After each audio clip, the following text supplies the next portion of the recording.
आज मैं एक्सप्लेन करूंगी एलियन बॉय और ह्यूमन गर्ल की लव स्टोरी का पार्ट 8। तो चलिए वीडियो स्टार्ट करते हैं। पार्ट 8 में हम देखते हैं ग्वानपी हेलन को किस करते ही बेहोश हो जाती है। रूम के बाहर खड़ी सुमेई बड़ी खुश थी। हेलन उसे दरवाजा खोलने को कहता है और बताता है कि ग्वानपी बेहोश हो गई है और वो एक ह्यूमन है। तो सुमेई डर जाती है और सोचती है ये मैंने क्या कर दिया, और वो जल्दी से दरवाजा खोल देती है। एक्चुअल में बात ये है कि जो ह्यूमंस फॉक्स को किस करते हैं वो हमेशा के लिए लंबी नींद में चले जाते हैं, लगभग मर ही जाते हैं। हेलन ग्वानपी को जल्दी से हॉस्पिटल लेकर जाता है और वो उसके साथ ही ऑपरेशन रूम में पहुंचता है। हेलन बहुत ज्यादा घबराया हुआ था। डॉक्टर और नर्सेस ग्वानपी को ट्रीट नहीं कर पाते। हेलन क्वान को बुलाता है। क्वान ग्वानपी को बचाने के लिए यूनिक इंजेक्शन रेडी करता है, पर डॉक्टर क्वान को वो इंजेक्ट करने नहीं देते। तो श्याओजू डॉक्टर को रोकने के लिए अपनी नेक पर नाइफ लगा लेती है और कहती है मैं मर जाऊंगी। तो डॉक्टर क्वान को रोकते नहीं है। क्वान वो मेडिसिन ग्वानपी के अंदर इंजेक्ट कर देता है और फिर ग्वानपी की हालत सुधरने लगती है। हेलन ग्वानपी के पास बैठा हुआ था, तभी डॉक्टर उसके पास आते हैं और कहते हैं मिस्टर हेलन, मेरे पास ग्वानपी जैसा ही एक और केस है जो मुझे समझ नहीं आ रहा कि मैं उसे कैसे ट्रीट करूं, तो क्या आप मेरी हेल्प कर सकते हो?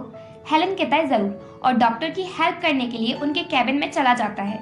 देन थोड़ी देर बाद ग्वानपी को होश आ जाता है और हेलन और श्याओजू भी उसके पास होते हैं। ग्वानपी पूछती है मुझे क्या हुआ था, मुझे कुछ भी याद नहीं आ रहा। श्याओजू बताती है तुमने हेलन को किस किया था, इस वजह से तुम्हारी ये हालत हुई।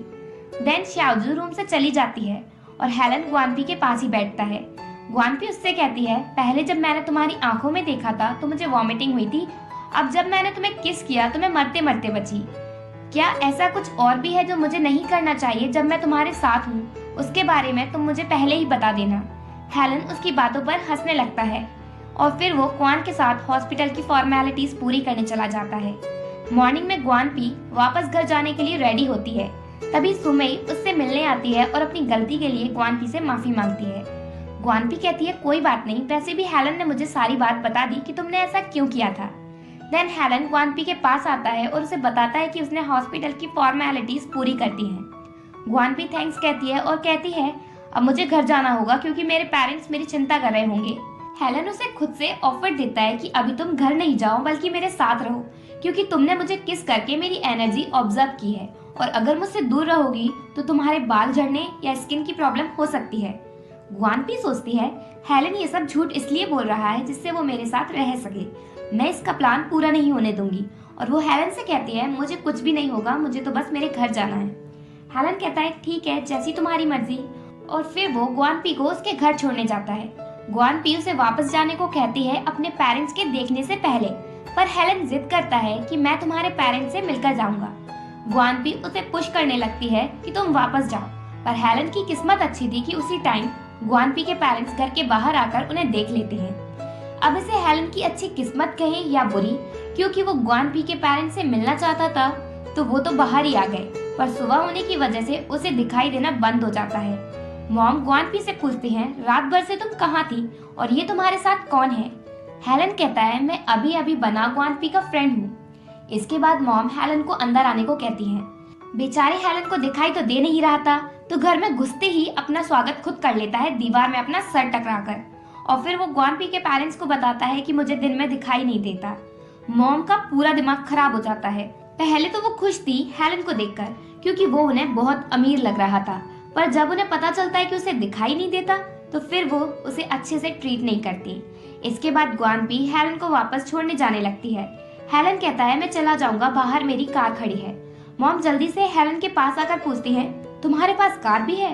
वो कहता है हाँ। फिर वो उसके घर का एड्रेस पूछती है। जब वो एड्रेस बताता है तो मॉम बहुत एक्साइटेड हो जाती है, क्योंकि जहाँ हेलन रहता है वहाँ सिर्फ अमीर लोग रहते हैं। और फिर वो हेलन के लिए कुछ खाने को लेने चली जाती है। जब तक वो जाती हैं, ग्वानपी हेलन से कहती है जल्दी से यहाँ से चले जाओ, नहीं तो मॉम तुम्हें वापस घर नहीं जाने देंगी। तो हेलन चला जाता है। नेक्स्ट मॉर्निंग जब ग्वानपी जागती है तो देखती है कि उसके बाल बहुत झड़ रहे हैं। उसके हाथ और बेड पर बाल ही बाल है। वो बहुत घबरा जाती है। रात के टाइम वो खुद को हुडी से पूरी तरह कवर करके हेलन के घर जाने के लिए निकलती है, पर उसकी मॉम पूछती है तुम कहाँ जा रही हो? वो बहाना बनाती है मैं अपनी फ्रेंड से मिलने उसके घर जा रही हूँ। तो मॉम कहती है फ्रेंड को छोड़ो, मिस्टर हेलन से मिलने जाओ। ग्वानपी कहती है मतलब मॉम कुछ भी, और बाय कहकर चली जाती है। हेलन के घर पहुंचकर वो उसे बुलाने की बहुत कोशिश करती है, पर हेलन मस्त टीवी की वॉल्यूम बढ़ाकर टीवी देखने लगा था। ग्वानपी उसे बहुत आवाज देती है पर वो सुन नहीं पाता। पर फिर थोड़ी देर बाद उसकी नजर ग्वानपी पर पड़ती है, तो वो उससे जाकर पूछता है, मैं तुम्हारे लिए क्या कर सकता हूँ? वो कहती है, सबसे पहले तो तुम बस मेरे लिए दरवाजा ही खोल दो। हेलन टीवी बंद करता है और कहता है, अब बताओ क्या हुआ? ग्वानपी अपनी कैप उतारकर उसे अपने बाल दिखाती है, तो हेलन हंस पड़ता है और उसे अंदर लेकर आता है और उसके बाल देखकर कहता है, मुझे नहीं लगा था कि तुम्हारे बाल इतने गिर जाएंगे। ग्वानपी कहती है, अब मैं क्या करूं?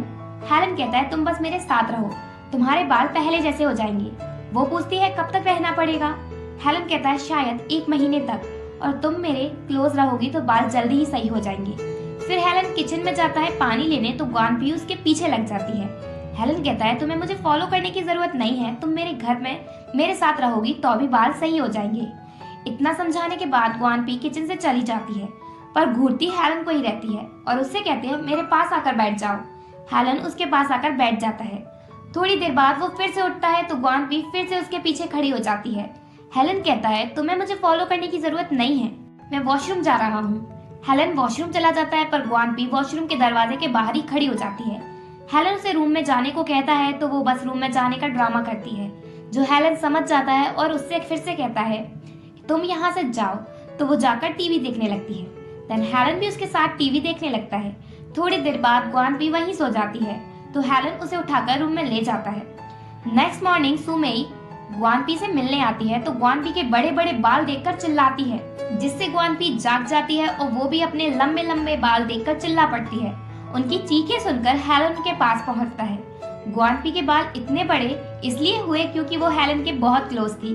देन सुमेई जाती है, तो ग्वानपी उसे छोड़े बाहर जाने की कहती है, पर खड़ी नहीं हो पाती क्योंकि उसके बाल पर हेलन बैठा हुआ है और इस वजह से वो हेलन के ऊपर ही गिर पड़ती है। उन दोनों को गिरा हुआ छोड़कर सुमेई चली जाती है। देन हेलन ग्वानपी का हेयर कट करता है। ग्वानपी को हेयर कट अच्छा लगता है।